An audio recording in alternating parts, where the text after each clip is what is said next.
ABC Kinderteach presents and Outlaw Thanksgiving, written by Emily Arnold McCully.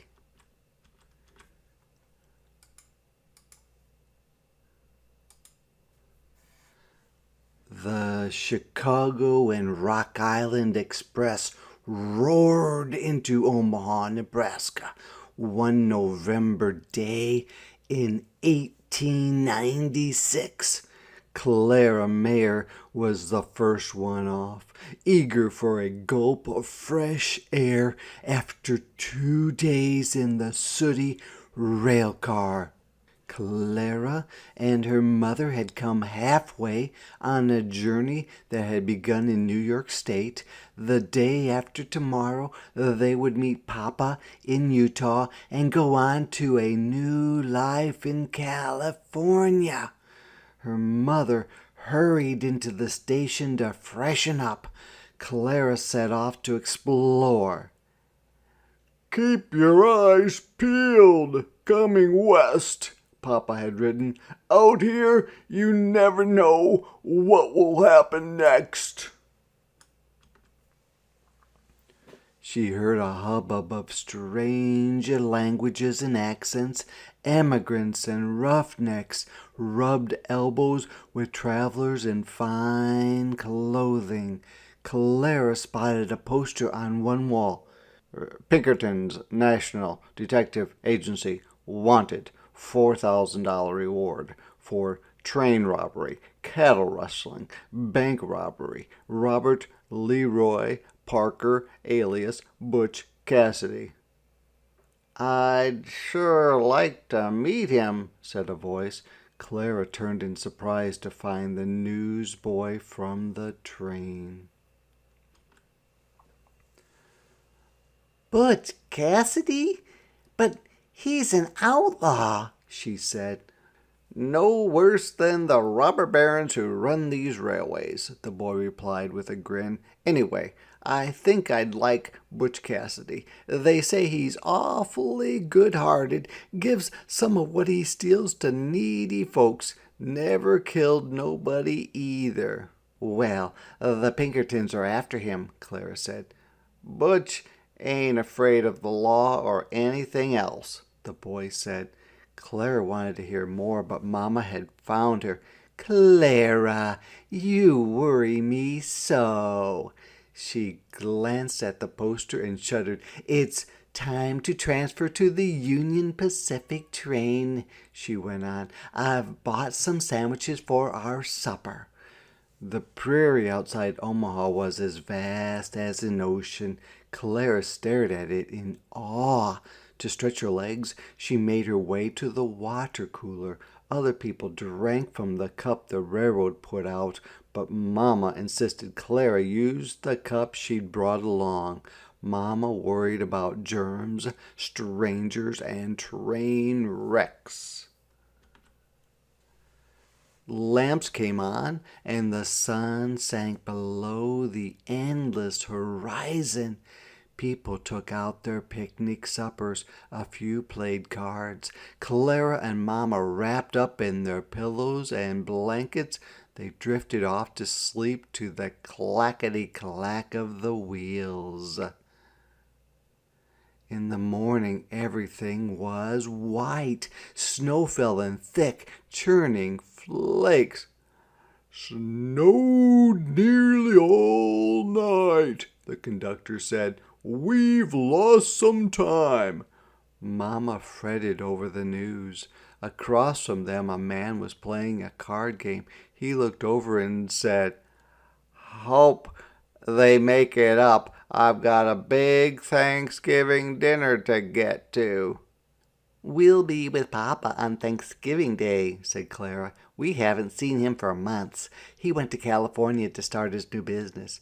The man tipped his hat to Mama. "Clara, we don't know him," her mother whispered, but Clara thought she'd made a friend. He told her his name was Mr. Jones.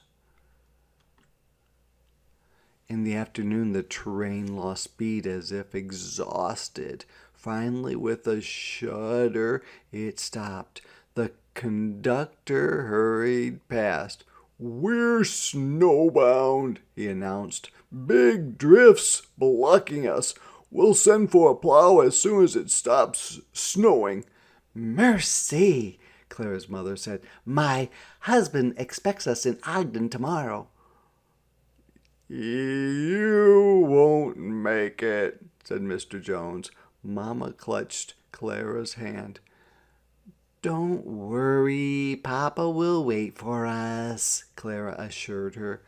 They sat in the car all day, huddling in their blankets, trying to make their food last. The snow stopped the next morning, but the car was bitterly cold. Through the frosted window, Clara could see mountains ahead. "We'd better get moving soon," a well-dressed passenger remarked. "If one of those train robbers took a fancy to us, we'd be sitting ducks." Mama gasped. They heard bells jangling. A sleigh drew alongside the train. "All aboard for the hotel and saloon. Rest in peace. Rock Springs," the driver hollered. Another sleigh arrived. "Jump in for the Dusty Dude Hotel and Dance Hall, Green River.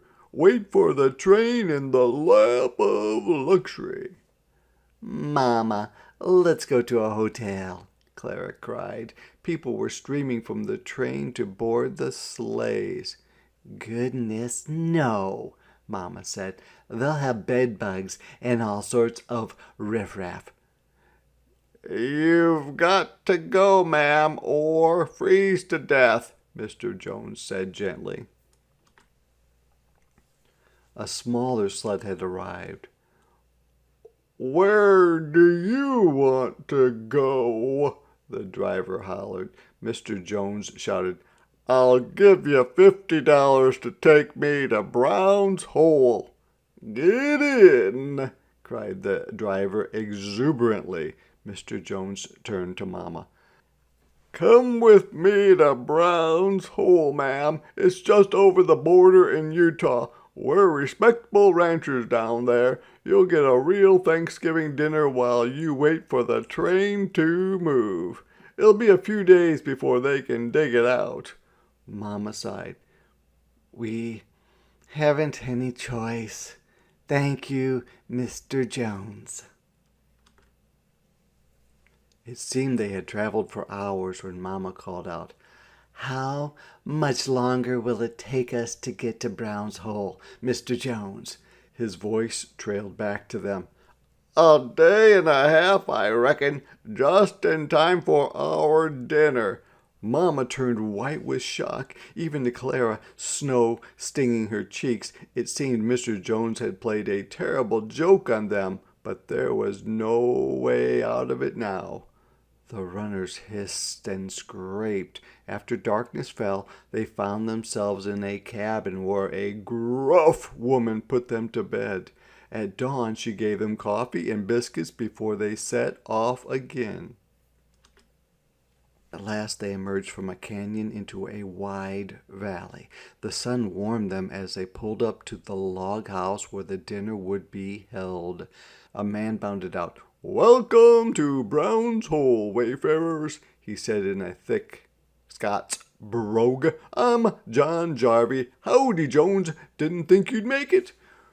"We were all snowbound on the train," Mr. Jones said. He introduced Mama and Clara to Jarvie, the local storekeeper. "You're brave pilgrims," Jarvie said to Mama, "and you're just in time. Some of our old cowhands are giving a banquet today for the residents of Brown's Hole." People streamed from the house to see who had come. "Let me introduce our hosts," said Jarvie. "Ladies, meet Bill, Les, Elza, Isam, Bob, and Harry." Clara was startled. Sure, she had seen one of the men somewhere before. Bob bowed low and kissed Mama's hand. "That brooch is most becoming, ma'am," he said. Such refined manners, Mama whispered to Clara. He looks familiar, doesn't he? I can't imagine where we could have met him. A woman in a silk dress swished up to them. I'm Ann Bassett. I'm famished, and I reckon you are too, she said, opening the door. Inside were long tables set with gleaming china, silver, and crystal. My, Mama exclaimed.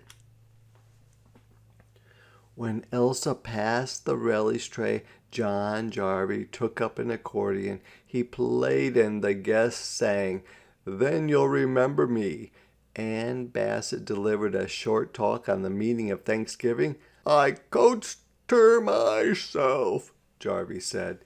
Bob and the other hosts retired to the kitchen and could be seen scooping food onto platters, their voices carried into the room.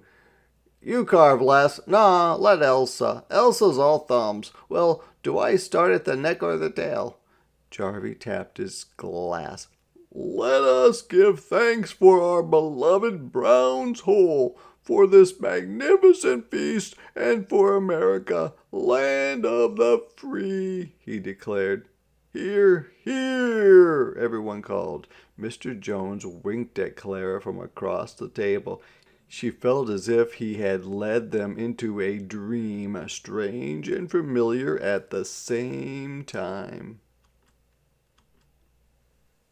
Clara ate everything. Oysters, cranberries, turkey with chestnut stuffing, mashed potatoes with giblet gravy, sweet potatoes, cabbage, beets, beans, creamed peas, celery, pickled walnuts and sweet pickles, olives, fresh tomatoes on crisp lettuce, hot rolls and sweet butter, cheese, pumpkin pie, plum pudding, mince, and salted nuts. It was the biggest and best meal she'd ever had.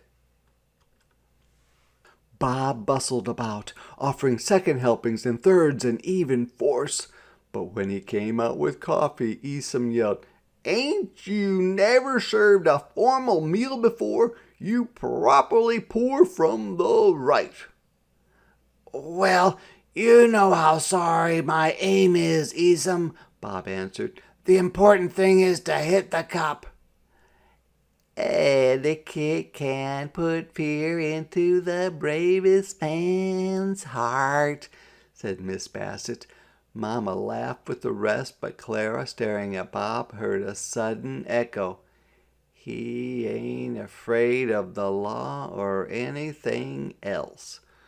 That base on the poster, Robert Leroy Parker. Bob was Butch Cassidy, and his friends, they must be outlaws too. She glanced at Mama, who seemed to have forgotten all her worries.